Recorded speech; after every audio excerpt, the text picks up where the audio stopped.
My vacation this past summer didn't allow enough time for me to spend a few days in Bellagio by Lake Como, unfortunately. However, I did want to go to the lake for at least a day trip. So on Monday, a day where virtually all museums are closed in Milan, and almost all shops outside of the Golden Rectangle are closed until 3 p.m., I was at the Stazione Centrale around 10. I boarded the train heading to Tirano, the last stop up in the Valtellina, and a little over an hour later got off at Varenna and walked down to the gravel beach by the lake.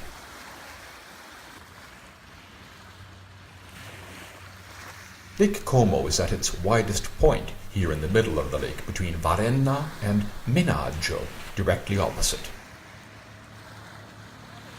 From here, I took the car ferry over to Bellagio, passing Punta Spartivento, then walked the 2 kilometers on the main road towards Como to Ristorante Silvio for lunch.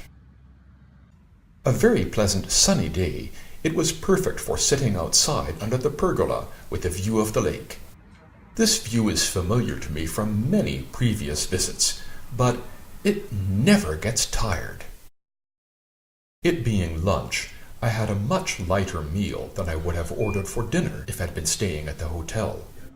One of my traditional favorites from the menu was my starter, a buratina next to a caponata of eggplant with pantelleria capers. There was a new primo entry on the menu, so naturally I had to try that. Black agnolotti, filled with Arctic char in a hazelnut cream.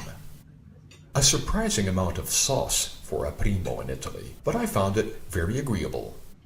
I didn't linger too long over coffee, as I had decided I would walk back into the Borgo and take the boat over to Villa Carlotta.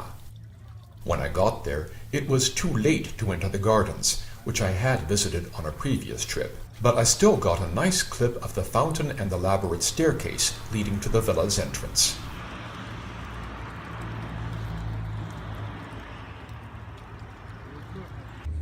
A day trip doesn't leave one that much time, and I elected to spend a lot of my available afternoon on the lake itself, where you have the best views in all directions, and where there's always a stiff breeze on even the hottest days.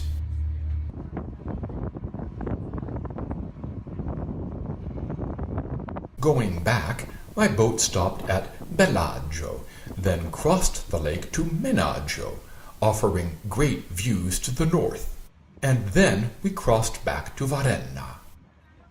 There I had just enough time for a crodino, the non-alcoholic sweet and bitter soft drink, at the bar of the Hotel Olivedo by the lake. Then I walked up the hill to the Varenna train station for the return ride to Milan. I was already very hungry, but I would have to hold on for another 2 hours before I'd be sitting down to my dinner at Mani Bistro. Make sure to join me in my next video for the details of my fish and seafood dinner there.